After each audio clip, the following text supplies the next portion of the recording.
Hey y'all, I'm in the garden. I know it has been a while. Today's video is a little bit of a rant pertaining to gardening, agriculture, marketing, my experience with the markets, and attempting to run a small scale business based in agriculture.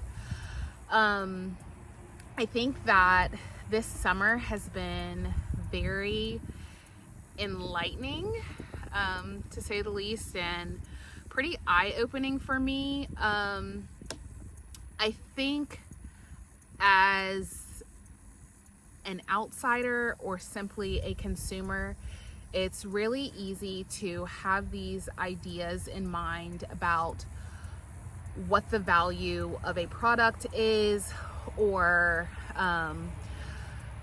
the value or significance of, say, shopping at a farmer's market versus a grocery store. And I think that it's very important that people are aware of what goes into production, whether that be food production, flower production, clothing and textiles. I think I have become so aware of the fact that most people have no idea what goes into the production of the goods that we are consuming. And the real issue with this becomes the fact that it's very hard for producers to put a value on products that is equivalent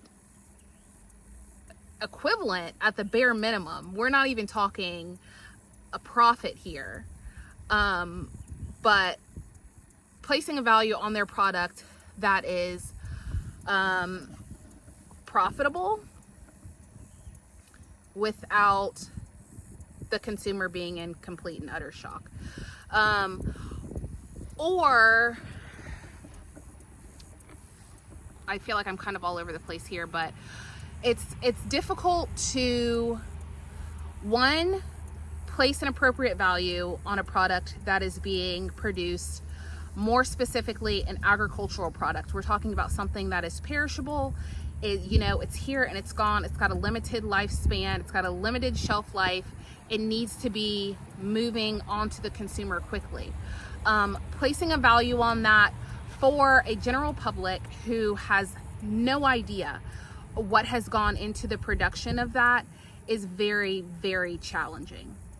The other challenging thing that I'm finding is holding the line when it comes to placing a value that is profitable on a product and not feeling swayed to basically compete in a race to the bottom, because that's what it very quickly becomes.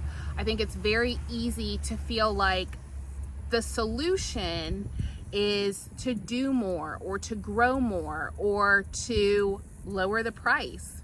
But I don't think those are things that are always sustainable. And again, I'm talking about agricultural products specifically. It could apply across the board.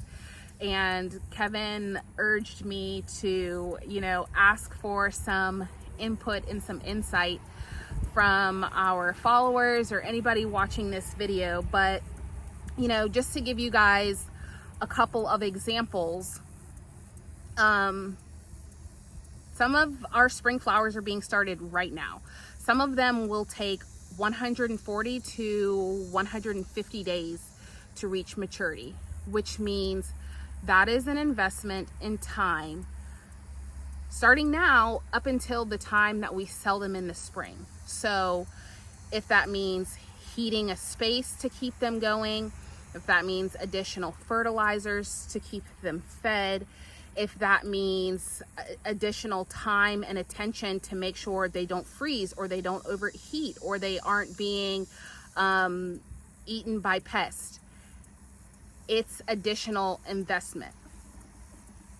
If I am spending 6 months growing a product and I show up at a local farmer's market that has no regulations at all about whether or not somebody selling at this farmer's market has to grow a product or not.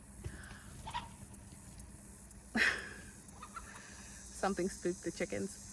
Then immediately we're playing two different games, right? We're on the same field, but we're playing two completely different games because the investment that I have is going to be completely different than the artisan or vendor who does not have 6 months invested into their product. If their product comes in and it's not up to their standards, they get on the phone, they place a call, and they've got a new product to bring next week. That's not the same as somebody who is pouring themselves into producing something. So obviously there's going to be a price difference and a difference in value there. It becomes extremely challenging to make that value known when all the customer sees is, I'll say flowers because we're growing flowers, but it could be tomatoes. It could be, any number of things. It could be seafood, If I've got a bunch of flowers here and Archer, who didn't spend 6 months growing, has a bunch of flowers here, there's different values based on what has gone into these things. And that's something that is increasingly difficult to convey and compete with. And I don't know if that just makes me a non-competitive person or if it's smart that I'm realizing these things on the front end, but it very much seems like a race to the bottom. Because I could go and I could plant an extra acre here or, an extra row of this or an extra row of that. And in my mind, I can say, okay, well, I planted an extra A, B, C, D, E, F, G, and I'm going to take them to market and I'm going to sell them for $10 a bunch. If I get to that market and I'm just using Archer's name as an example, he's got flowers that he's just grown for the heck of it. It's it's just a hobby for him. And he says, oh, well, I don't really have to make any money off of these. I didn't have to grow them. There's no rules at this farmer's market about this. So I'm gonna bring my flowers and I'm gonna sell them for $2 a bunch. Immediately, everything that you have worked for as a grower or the value that you have placed on your product because you have put so much of your time into it, immediately it's out the window. And so for me, I'm considering whether or not business is something I want to participate in because it is it's very much driven by lots and lots of outside factors, just like growing is. I'm trying to hold the line. I was a part of 4 markets this summer, two of which claimed to be farmers markets but had no regulations around growing practices or if people bringing in agricultural products needed to be growing any amount of that product. So you know, I try to explain, hey, to me, this feels a little absurd. Sort of like if I went to a farmer's market and there was somebody who ran down to the Food Lion and picked up the tomatoes and put them on their table to sell, you know, as if they had grown them. That is what this feels like to me when I am, I mean, let's call it what it is, indirect competition with somebody who is selling the same product as I am or a similar product at a farmer's market. Okay, so I was basically told, oh no, you know, we don't have any regulations around if people bringing agricultural products to this farmer's market have to be growing any of it. You know, the other frustration was the size of the markets and really feeling like, and this is not a shot at anyone specific, but really feeling like a lot of the people running these markets have, again, no idea what goes into the production of the goods that are being sold at these markets. So whether it be a market start time in early April when you are expecting people to show up with tomatoes, our last frost isn't even until the middle of April. So unless you are growing in some sort of hoop house or high tunnel or, you know, some season extending infrastructure, what are the chances that your farmers are going to be bringing homegrown tomatoes to the farmer's market? I mean, that's something that I feel like should be taken into consideration, and it's not. It is about the marketing of it all, the show of it all. And for me, that's just, it's not me. It's not something I can get down with.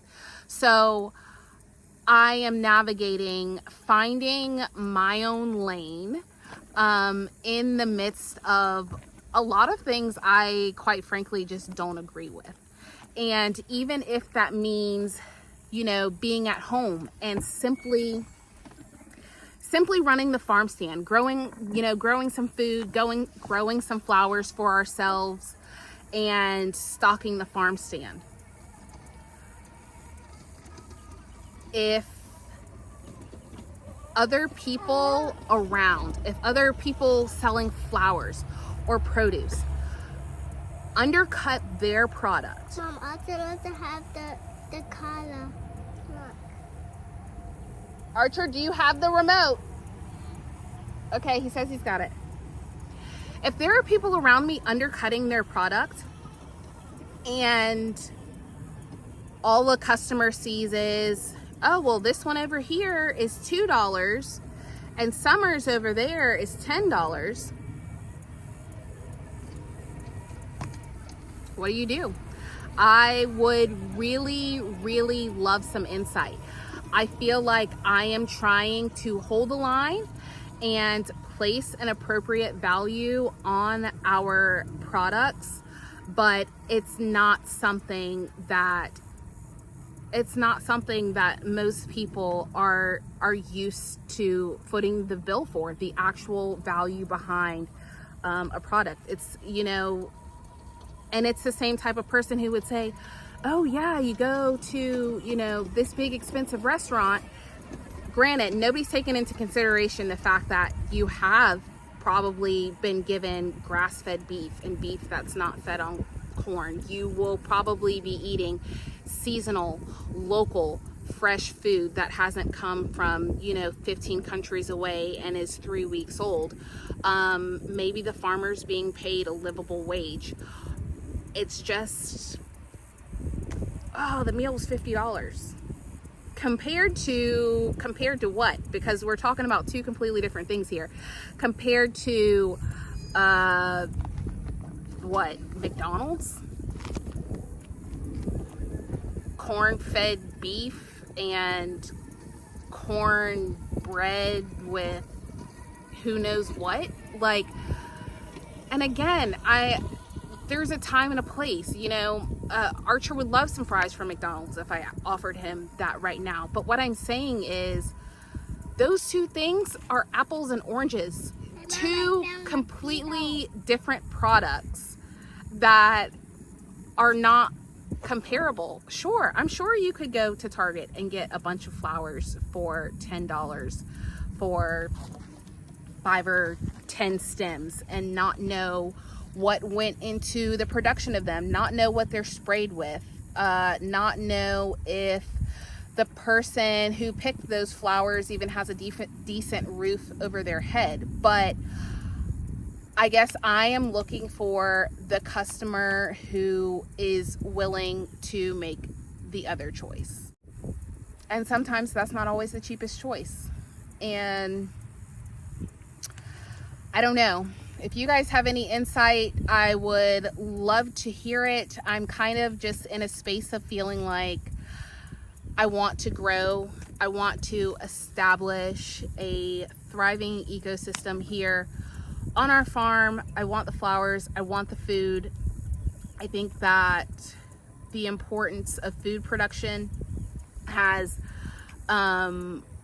really hit home for me here lately. It's something I feel really passionately about, and so I don't plan on producing flowers exclusively. I think that the markets have been a very valuable tool for me this summer, and I don't think that's the place for me, if I'm gonna be 100% honest, because I do want to be honest about the product that I'm producing. I want to be honest about the value behind it, and I think participating in markets with no regulations about growing, I don't think that's a place for the farmer. I don't think it's intended for the benefit of the farmer, and I would even go so far as to say that I don't think it's intended for the benefit of the customers who were shopping there. None the wiser. I think it's marketing. And so, yeah, I've sort of pulled back from that a bit. And I think that for me to focus on our home, for me to focus on our farm, for me to focus on producing honestly and producing with value and in such a way that I can help contribute to meeting our family's needs, that's what I'm trying to just hold the line and focus on. So I would love for you guys to comment if you have started a small business, if you're in agriculture, if any of this, you know, piques your interest and you have any insights or opinions on the matter. Yeah, just leave a comment below and let us know your thoughts on farmers markets that do not require any of the agricultural products to be grown, undercutting markets, just all of it. We'd love some insight from some other people. This is something I've been discussing with Kevin, you know, off and on over the summer, and something we are trying to navigate in our choices moving forward.